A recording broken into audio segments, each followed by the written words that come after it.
Well, our next speaker is a native of Seattle, Washington, a West Coaster. Served as a lieutenant, U.S. Army Reserve. Joined the John Birch Society in 1964. He was a successful chapter leader, section leader, organizer. Became a coordinator for us in 1970. He served as the coordinator for Eastern Washington, Northern Idaho, and the state of Montana. Must have been interesting in the winter. In 1981, he left his post as a coordinator and resumed a business career. And after a decade, a little more than a decade, back on our staff, again as a coordinator, and then worked his way up to National Director of Field Activities, National Director of Development. And in 2005 was named the Chief Executive Officer of the John Birch Society. This man brings energy, talent, and decisiveness to the post of Chief Executive Officer. We're very fortunate. He's married, has 2 daughters, several grandchildren. Ladies and gentlemen, Mr. Arthur Thompson.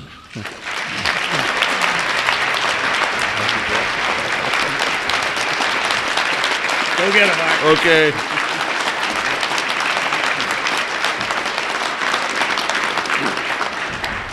Thank you very much, Jack. Members of the council, wives, ladies and gentlemen. It's good to be here again and see so many friendly faces. I'd like to thank some people before we get started, because these are the backbone of the John Birch Society. I'd like every chapter leader and section leader of the John Birch Society to stand, please, because you're the ones that really put rubber on those tires and make this organization run. So if you could, please stand up. Let's give them a round of appreciation.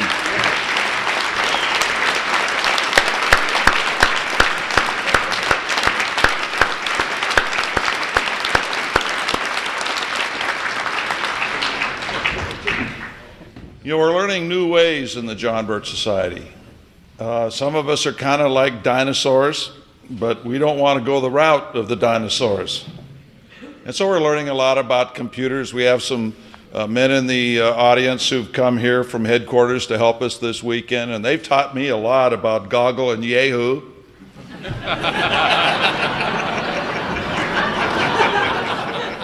The emphasis on Yahoo.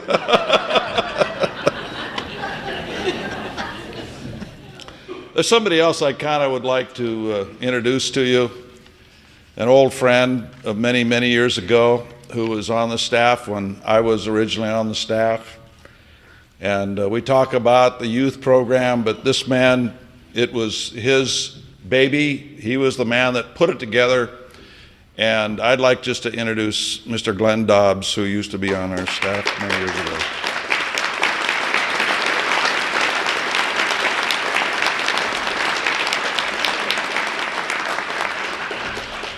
Those are fun days. We used to go get them in those days.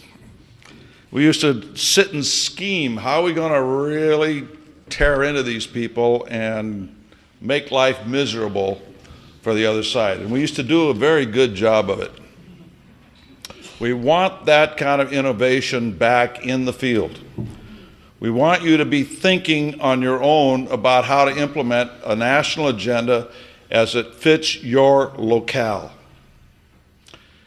You know, Edward Hunter is an American who became an expert on brainwashing.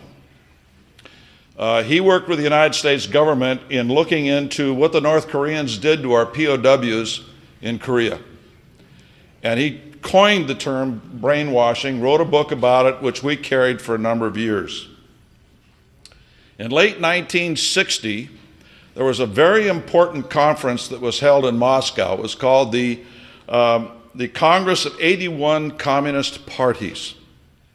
And at that conference, Khrushchev, the head of the Soviet Union, stated that they were on their road to victory, and the only thing preventing them from total victory was the rise of the anti-communist movement in the United States. And something had to be done about it. They had to destroy the effectiveness of the anti-communist movement. So orders went out to do that and start a smear against the anti-communist movement with the John Birch Society as its primary focus. Because they saw the potential of the society already. The insiders and the communists had already noticed what the John Birch Society had been doing, even though they were not yet 2 years old. The John Birch Society had shut down the reciprocal visit of President Eisenhower to the Soviet Union after Khrushchev had visited the United States. Had this President of the United States visited the Soviet Union, it would have given the communists tremendous propaganda and a psychological boost in the rest of the world. We were able to stop that from happening, and it shocked them. And so they started to look at the John Birch Society and realize we've got a serious problem here, because for the first time in the anti-communist movement, we have a real organization which is opposing us. Not a mailing list, not a publication, not a few people getting together, but an organization that's organized right down into the neighborhoods to follow a national agenda implemented locally in that neighborhood with energetic leadership. And it terrified them. Our work over the years proved over and over again the worth of organization.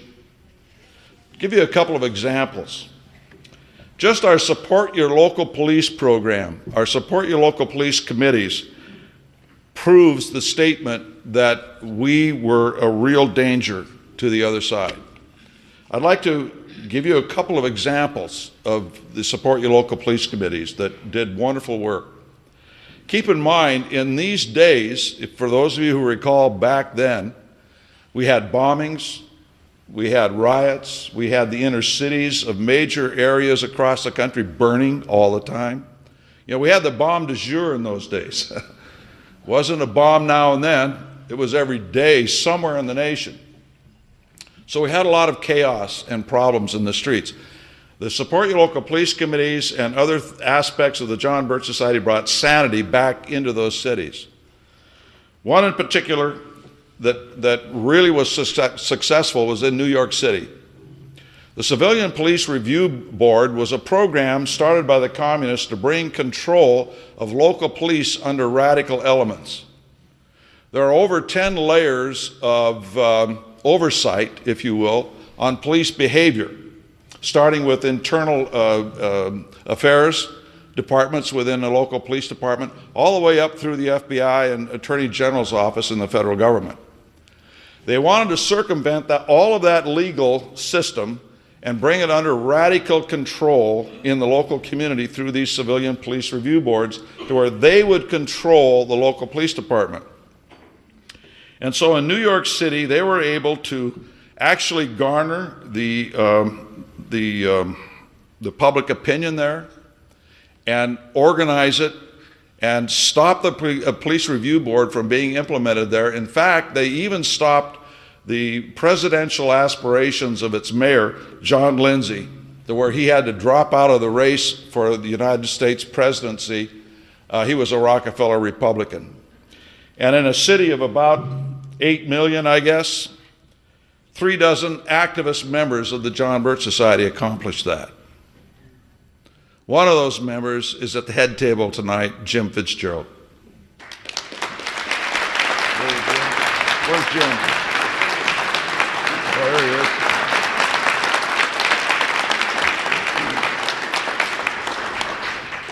He was a cop and he wasn't going to stand for anything. Another example is Dallas, Texas. They tried the same thing there. We were able to enlist people of the caliber of a Lamar Hunt as a sponsor of the Support Your Local Police program.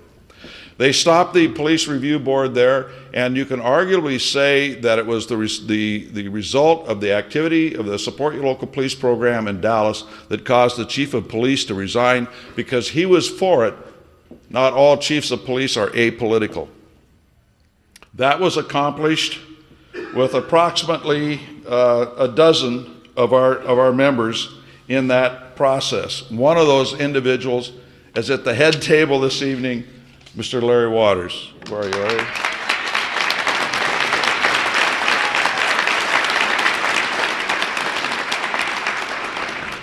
It doesn't take very many people.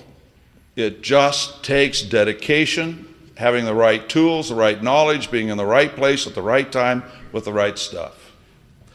My own personal experience, I'd like to give you a third example in Seattle. There, we not only stopped the Civilian Police Review Board, we actually stopped a riot from taking place by going out and doorbelling the Central District of Seattle and saying, look, there's a planned riot this weekend. Would you please stay home and keep your kids at home? While the rest of the country was burning, Seattle was quiet. And we did it with 12 people going door to door.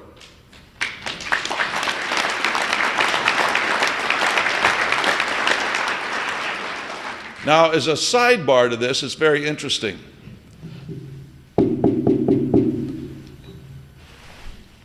Yeah. Hi, I'm Art Thompson with the John Birch Society. How are you? Oh, glad to meet you. How are you? And we couldn't believe it. We thought we were going into an area that hated Whitey. And they were very suspicious until they found out we were from the John Birch Society. And they knew who their friend was, because we were the ones that were standing up and being on television at night, radio during the day, and everything else, saying, hey, look, it's not our house that's going to burn down, it's their house that's going to burn down, and we're trying to stop it. They appreciated it. They really did. And when it comes to the safety of family and home, there is no difference that separates Americans.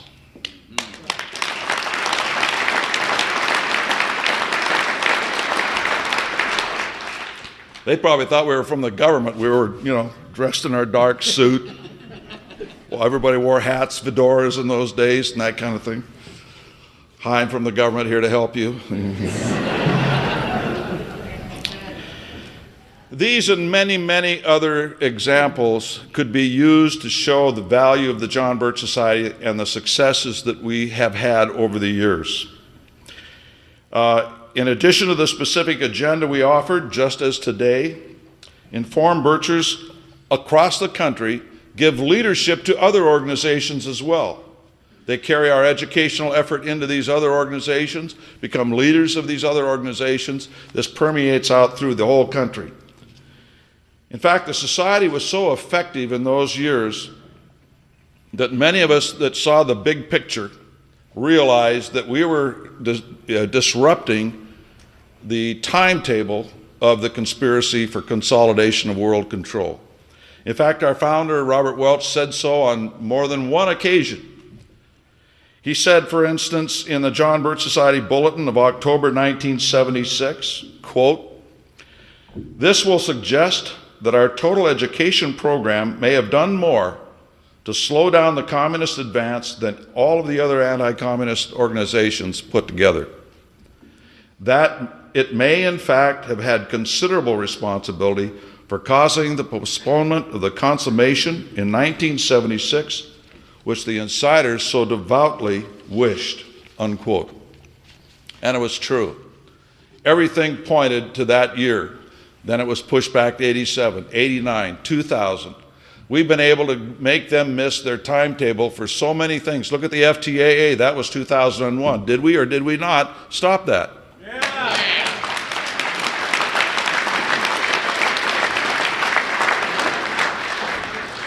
Anatoly Golitsyn is arguably the most important defector from the KGB and the Soviet Union in our time. He wrote a book called New Lies for Old in 1984. Now keep in mind, this is before it happened.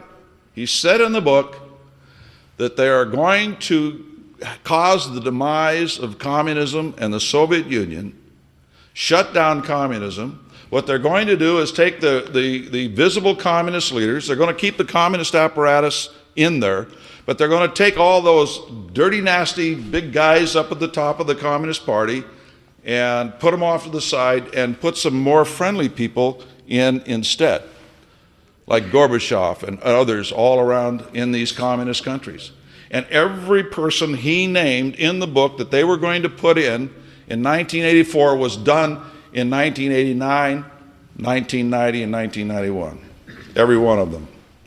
He said the Berlin Wall is going to come down. It came down. And basically he said they were rescheduling the consolidation of the New World Order at that time. Now this is many, many years before.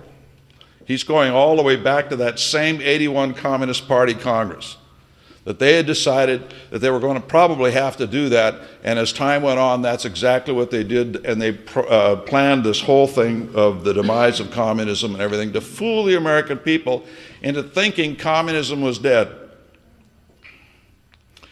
Now, what they did was when the American businessman woke up one day and his enemy wasn't there anymore. So they closed down the factory producing communism and opened up a new factory to give them a new brand of communism that would get the support of the American businessman who was anti-communist. You know what that new brand was? Free trade. We are building communism now through free trade. Has nothing to do with free trade.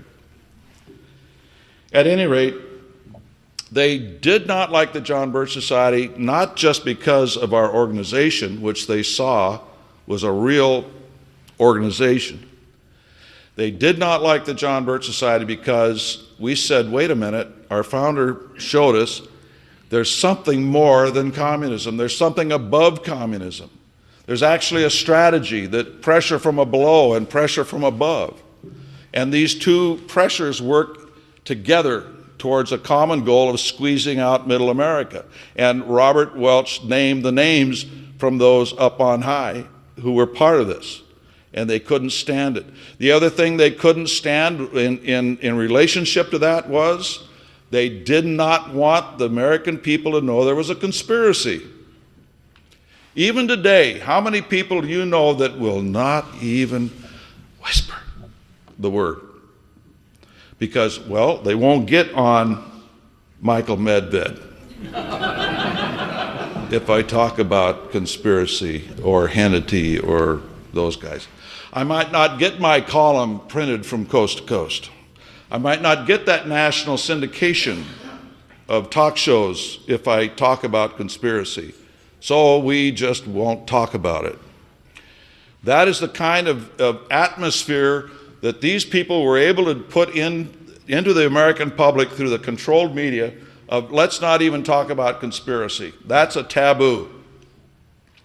And that is one of the reasons as well that they hated the John Birch Society, because we exposed it and continue to expose it.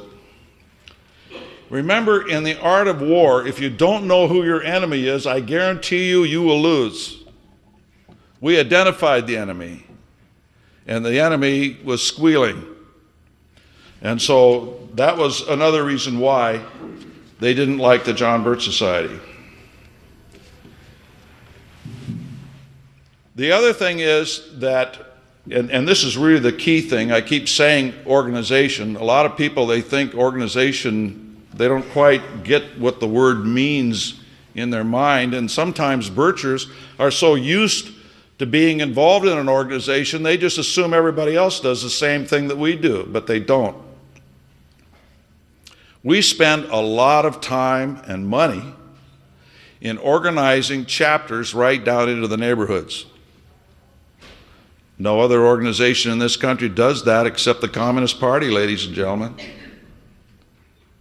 We spend a lot of time and money organizing a staff to help those chapters right down there in the neighborhood. Nobody else in this country does that, ladies and gentlemen, except the Communist Party. We are the only ones on our side that does that. We're the only ones that actually get out there and meet their neighbors, their opinion molders right there in the local area and work to educate and organize people. It's expensive. It entails a great deal of work that nobody wants to do. We've been doing it for years. One example that our society is more successful than other organizations was the impeachment of President Clinton. A lot of people wanted to impeach President Clinton. It wasn't until the John Birch Society gave it organization that it started to receive traction. The Washington Post said this in December 15th, 1998, quote, These early impeachment activists ranged from Robert Bartley of the Wall Street Journal to Representative Robert Barr to the leaders of the John Birch Society. Together, their success is a demonstration of how a determined and ideologically committed group can change the course of history, unquote. The Denver Post put it this way the following month, January 14, 1999, quote, dismissed at the time in the back pages of newspapers as absurd allegations by right-wing conspiracy theorists, the impeachment effort orchestrated by the John Birch Society chipped away largely unseen by the mainstream. Moderate and liberal activists credit John Birch and allied organizations for much of the momentum that carried impeachment, despite majority opposition, unquote. Thus, the society has had many successes. A lot of times, others have received credit for those successes, and there's basically three reasons for that. One, the work of our members is often invisible. Even when it is visible, the media does not like to give us credit, even if they see us doing the work. And third, other organizations do a better job of marketing themselves, and the controlled media is more than happy to give them the credit because they don't want to mention the Birch Society. They don't want people to even know we still exist. They don't want people to rally around us. This is one of the reasons why in the past year we put together a marketing department. And we're going to be doing some wonderful things with it. It's taken a long time because we're looking at the whole picture of how to market the movement in today's world. A lot of it's going to be on the internet and things like that. We've already ratcheted up the use of our website by almost 3 times since October, a year ago, last October. So we're seeing some wonderful things happening. Now we come to a point when we have a tremendous task before us. Now we need to keep these 3 items I just mentioned in the back of our mind as we go forward. Let me explain. Let me ask a question first. How important is NAFTA, the North American Free Trade Agreement, in the general scheme of things? Henry Kissinger, former Secretary of State for President Richard Nixon, put it this way, quote, "It will represent the most creative step towards a new world order taken by any group of countries since the end of the Cold War. The revolution sweeping the Western Hemisphere points to an international order based on cooperation. It is this revolution that is at stake in the ratification of NAFTA. What Congress will have before it is not a conventional trade agreement, but the architecture of a new international system." The Los Angeles Times, July 18, 1993. With these statements, we see a couple of things that Kissinger says. Number one, that NAFTA is a major step towards bringing these United States into a world government, and he seems to have known 10 years before anybody else that the Americas was going Marxist. And that's literally what's happening south of the border. Country after country after country after country is going Marxist, to put a nice connotation on it. So he seemed to understand that revolution was already occurring and wanted to have us part of it. To pave the road to the New World Orders, tribunals have been set up by NAFTA, which have placed a layer of jurisprudence over and above our country's courts system. In an article in the New York Times in April 18, 2004, a variety of legal minds were aghast at the implications. John D. Echeverria, law professor at Georgetown University, said this, quote, of the NAFTA tribunals, "This is the biggest threat to the United States judicial independence that no one has ever heard of and even fewer people understand," unquote. Peter Spiro, law professor, Hofstra University, quote, "You have an international tribunal essentially reviewing American court judgments," unquote. Finally, in your own state, Chief Justice Ronald George of the California Supreme Court said this, quote, "It is rather shocking that the highest courts of the state and federal governments could have their judgments circumvented by these tribunals." So we see the architecture of a new international system, higher than our state and federal courts. This is NAFTA, and it is only the beginning of the problem of NAFTA. A case in point is what's happening in North Carolina right now. There is a coalition of unions from the United States, Mexico, and Canada that has gone to a NAFTA tribunal to challenge the right-to-work laws in North Carolina. You know, if they have to appeal that, you know who they appeal to? The International Court. Not the Supreme Court, not the state court, and they can be forced to have those laws overturned through these tribunals. That is the problem we're dealing right now with NAFTA. What we are witnessing in so many threats to our country are the effects of NAFTA. The Security and Prosperity Partnership, or North American Union. The NAFTA free trade corridors are just two that come out of NAFTA. In addition, our free trade agreements such as CAFTA and the former FTAA are all founded on the grandfather of them all, NAFTA. Once both houses of Congress approved NAFTA, they gave NAFTA a blank check and a blank piece of paper to do whatever they wanted to do in the name of free trade. That's literally what's happening. You go and look at everything that's going forward at an international scale in the United States today, you will see NAFTA, NAFTA, NAFTA, NAFTA, the press releases, all the reports, everything else. It's all founded on NAFTA. This is a clue. What we have to do in order to stop these things is to withdraw from NAFTA.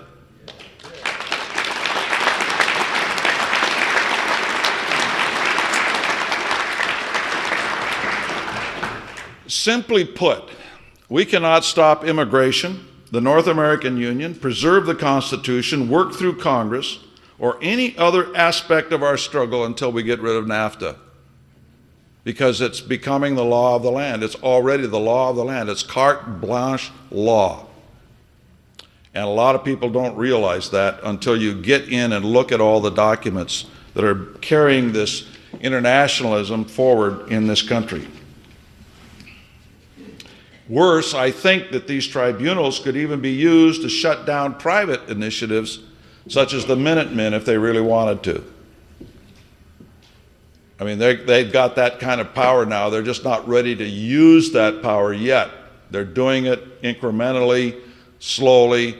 It's just like Gulliver and the Lilliputians. NAFTA is slowly laying those little cords on the giant of the American public, and the American public is generally asleep.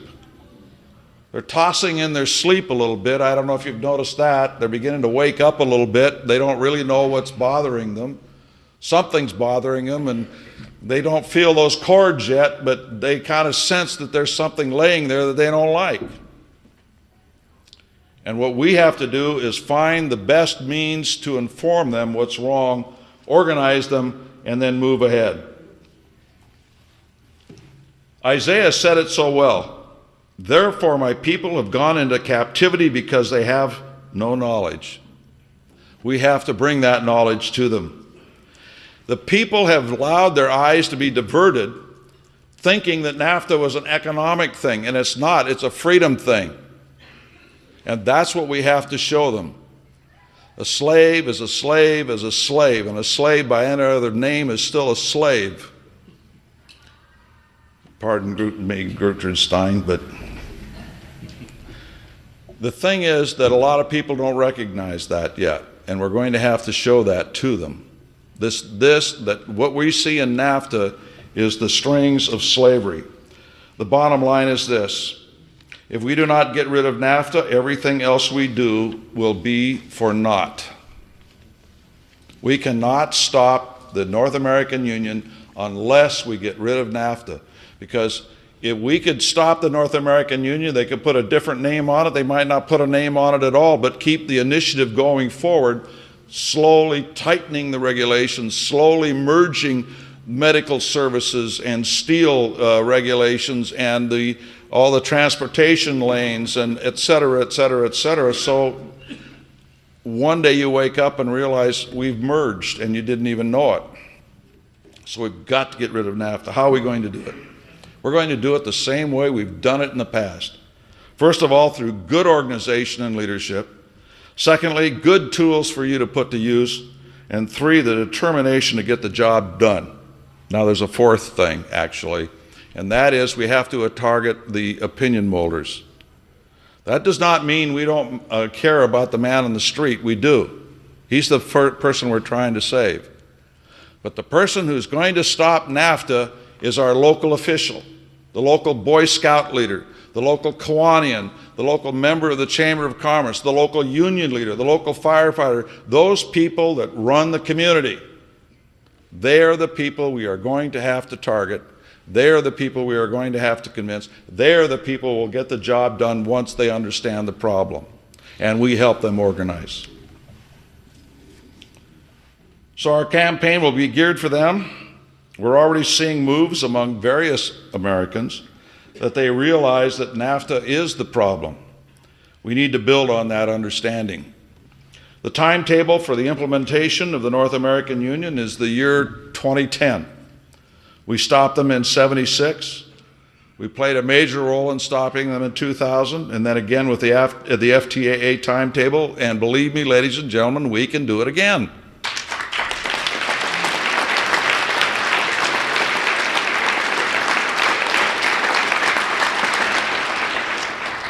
Believe me, there's nothing more paranoid than a crooked politician exposed.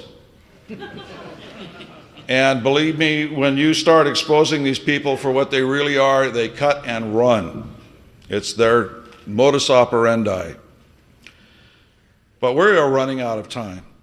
And so let's get started preparing ourselves now for a very interesting few years and put everything we can into the fight.